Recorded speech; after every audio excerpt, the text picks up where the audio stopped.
So my name is Lisa Bridle, and I've been asked to be the MC for today's rally. As we begin, I want to acknowledge that we are gathering on the stolen lands of the Turrbal and Yagara people. Sovereignty over these lands was never ceded. This land always was and always will be Aboriginal land. I want to pay my deepest respects to elders past and present, and extend that respect to any First Nations people present today. There will never be justice in this country without First Nations justice. I also want to acknowledge the resilience of any people from a refugee background who have joined us today. Even after you took a perilous journey to freedom, we have witnessed how you have been demonised and relentlessly punished by successive Australian governments. I want to say publicly on behalf of those gathered here today that we recognise your basic human right to seek asylum, and we see through the hypocrisy of successive governments who have signed UN conventions on all manner of things and yet have locked you up, exiled you to offshore detention, tortured you, or kept you in an endless limbo. For all of those injustices, we say, not in our name, and we are deeply sorry. And even though we are geographically distant, I want to take a moment to send our thoughts and solidarity to the people of Gaza and Palestine, particularly those who are currently under assault in Rafah. They've been forced to flee, becoming refugees in their own land, and countless tens of thousands have been murdered. This struggle for refugee rights here today is the same struggle. A struggle for decency, for humanity, and for human rights.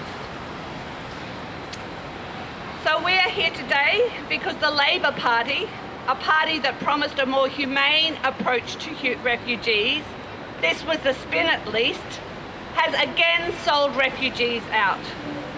When I visited my local member, a Labor member in the seat of Griffith, before the last federal election, I was told that their policy did not support mandatory detention. It did not support offshore detention.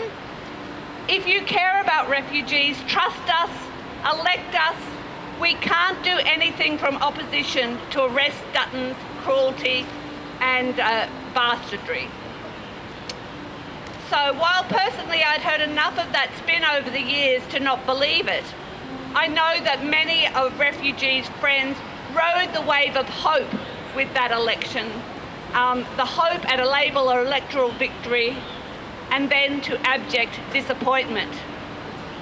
Despite offering a lifeline to some, Labor has continued to perpetuate grave injustices towards more than 10,000 vulnerable people who have been the most persecuted over more than a decade. And now, yet again, we see Labor's race to the bottom with the introduction of this draconian and cruel bill. The Labor Party we were meant to trust as a party of fairness is a Labor desperately trying to outrun the coalition in a cruel contest in ruthless attacks on refugee rights. Shame. Shame. Refugees are still under Labor being constructed as a threat and a burden, not as valued contributors to our society.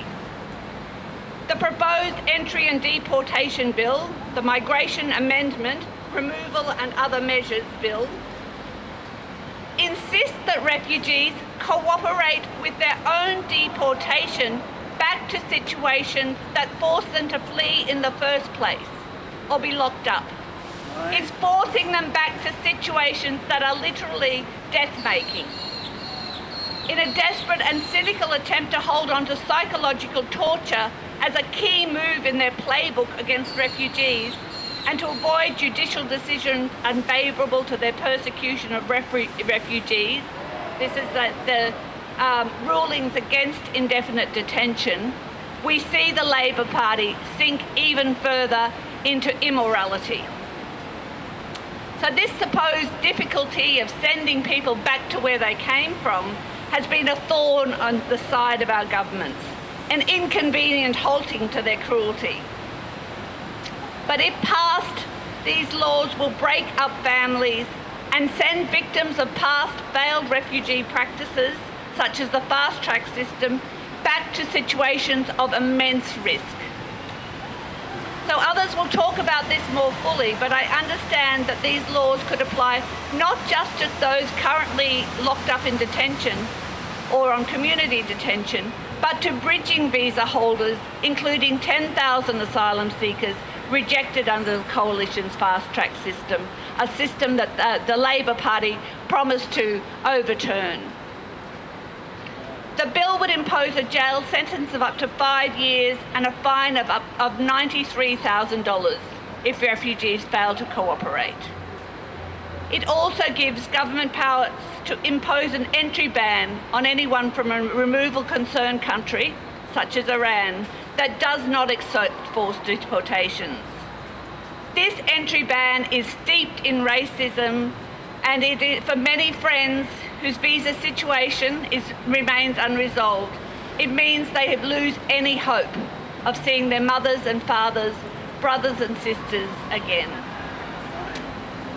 So before I hand over to our speakers, I just want to draw people's attention to the fact that on these tables there are some leaflets that we want to distribute to the general public, and there's also a QR code which you can use to send an open letter in relation to this bill.